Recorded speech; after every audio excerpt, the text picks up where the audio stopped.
Madame la présidente, monsieur le ministre, mes chers collègues, la criminalité en bande organisée, dont les méthodes assassines barbares font grand bruit depuis le début de l'année à Marseille, prend racine dans les trafics transfrontaliers de contrefaçon d'armes, de tabac et bien sûr de stupéfiants.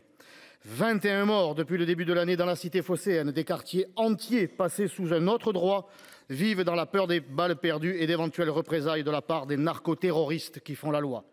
Ce texte visant à sécuriser les capacités de fouille des douaniers, à alourdir les peines réprimant le trafic de tabac et apportant des dispositions pour lutter contre les go-fast va dans le bon sens.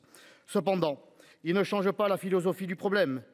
Un rapport de la Cour des comptes de 2015 pointe très précisément les enjeux, je le cite.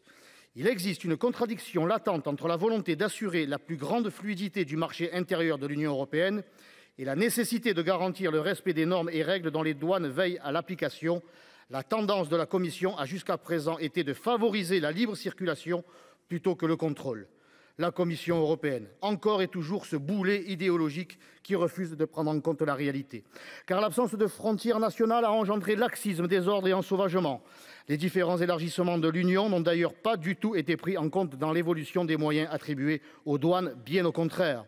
Le flux de marchandises et de personnes intra- et extra-européens ayant explosé, le besoin en douaniers augmente fortement. Mais depuis 20 ans, la France a perdu 3 000 agents, passant de 20 000 à 17 000 douaniers. À Marseille, la direction de la douane m'a fait part de ce problème. Même en doublant les effectifs sur le port, les douaniers ne seraient toujours pas assez nombreux pour répondre à l'ampleur des trafics. On entend souvent parler des effectifs de la police nationale, municipale et de la gendarmerie, jamais ceux des douaniers. Pourtant, si nous avions plus de douaniers, nous aurions certainement moins besoin de forces de l'ordre à l'intérieur du territoire. Plus de saisies en amont, c'est moins de trafic en aval. Sur les 900 emplois promis au moment du Brexit en 2019, il en manque encore un tiers, soit 300. Ce lundi 22 mai, au col de l'Arche, dans les Alpes de Haute-Provence, un passeur a forcé un barrage de douane avec son véhicule.